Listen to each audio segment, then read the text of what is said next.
ঈদের পর প্রায় প্রতি বছরই সড়কের এই প্রাণহানিকে অবকাঠামোগত হত্যাকাণ্ড বলছেন বিশেষজ্ঞরা। তারা বলছেন সমন্বিত ও দীর্ঘমেয়াদী পরিকল্পনা না থাকলে এই অবস্থার পরিবর্তন হবে না। বিস্তারিত সাব্বির আহমেদের রিপোর্ট। কড়া নজরদারির কারণে ঈদযাত্রা ছিল প্রায় নির্বিঘ্ন, কিন্তু ঈদের পর সেই চিরাচরিত উদাসীনতা। কুমিল্লায় 12 জন সহ সড়কে মৃত্যুর মিছিল। প্রতি বছরই এ সময় ঘটে এমন দুর্ঘটনা।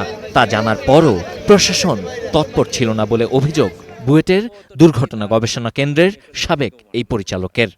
আমি মনে করি এগুলোর কাঠামোগত হত্যাকাণ্ড। আপনার সড়কে সমস্ত বিশৃঙ্খলা আয়োজন আপনি রেখেছেন। এখানে গণপরিবহনের সংকট, রুট পারমিটবিহীন, লক্কর ঝক্কর কসমেটিক লাগানো কিছু যানবাহন, চালক ও অদক্ষ, শহরের মধ্যে চালক তারা দূরপাল্লায় চলে যাচ্ছে। আপনি মহাসড়ক তৈরি করছেন, এক্সপ্রেসওয়ে তৈরি করছেন গতি বাড়ানোর জন্য, আবার বলছেন গতির জন্য দুর্ঘটনা হচ্ছে। এটা অনেকটা দ্বিচারিতা।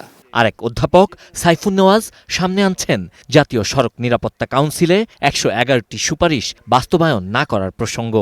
পরিত্রাণের জন্য সাস্টেনেবল কোনো সলিউশন আমরা যাচ্ছি না। আমরা এখনো পর্যন্ত ম্যানুয়াল মেথডে আসলে এটাকে সলভ করতে চাচ্ছি, অথচ আমাদের প্রযুক্তির যে ব্যবহারগুলো, পাশাপাশি চালক তৈরি করা, গাড়িগুলোতে ফিট থাকে, কোনো আনফিট গাড়ি যাতে আমার এই ঈদ কেন্দ্রিক অতিরিক্ত লাভের আশায় শহরে আসতে না পারে বা রাস্তায় আসতে না পারে, এই কাজগুলোতে আমাদের খুব দুর্বলতা রয়েছে।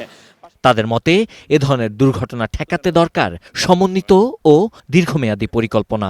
এই উশৃঙ্খল বিশৃঙ্খল পরিবহন ব্যবস্থাপনাকে আমরা যদি শৃঙ্খলার মধ্যে না আনতে পারি, তাহলে আমি লক্ষ কোটি টাকা বিনিয়োগ করেও সড়কে শৃঙ্খলা ফিরবে না, ঝুঁকিও আমরা কমাতে পারবো না, দুর্ঘটনাও কিন্তু এখানে কমবে না। ইঞ্জিনিয়ারিং সলিউশন যেমন প্রয়োজন, মনিটরিংটা প্রয়োজন রয়েছে, এবং অবশ্যই আমাদের এডুকেশন বা অ্যাওয়ারনেসটাও বৃদ্ধি করা প্রয়োজন। 2026 সালের ঈদযাত্রায় 15 মার্চ থেকে 21 মার্চ পর্যন্ত 7 দিনে 116টি সড়ক দুর্ঘটনায় 125 জনের প্রাণহানি এবং 262 জন আহত হয়েছেন। ব্যবস্থাপনার দুর্বলতা আর সমন্বয়হীনতাকেই এই প্রাণহানির জন্য দায়ী করছেন যাত্রী কল্যাণ সমিতির মহাসচিব। কেন্দ্রিক মানুষের যাতায়াতের মুভমেন্ট যে হারে বাড়ে, আনুপাতিক হারে যানবাহনের মুভমেন্টও বাড়ে। সড়কের স্বল্পতা, আইন প্রয়োগের স্বল্পতা, নানান স্বল্পতার মধ্য দিয়ে এই ম্যানেজমেন্ট প্রক্রিয়ার পদপদ গলতের কারণেই মূলত সড়ক দুর্ঘটনা বাড়ে।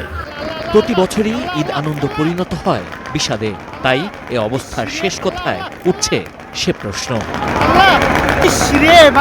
Sabbir Ahmed, star news, Dhaka.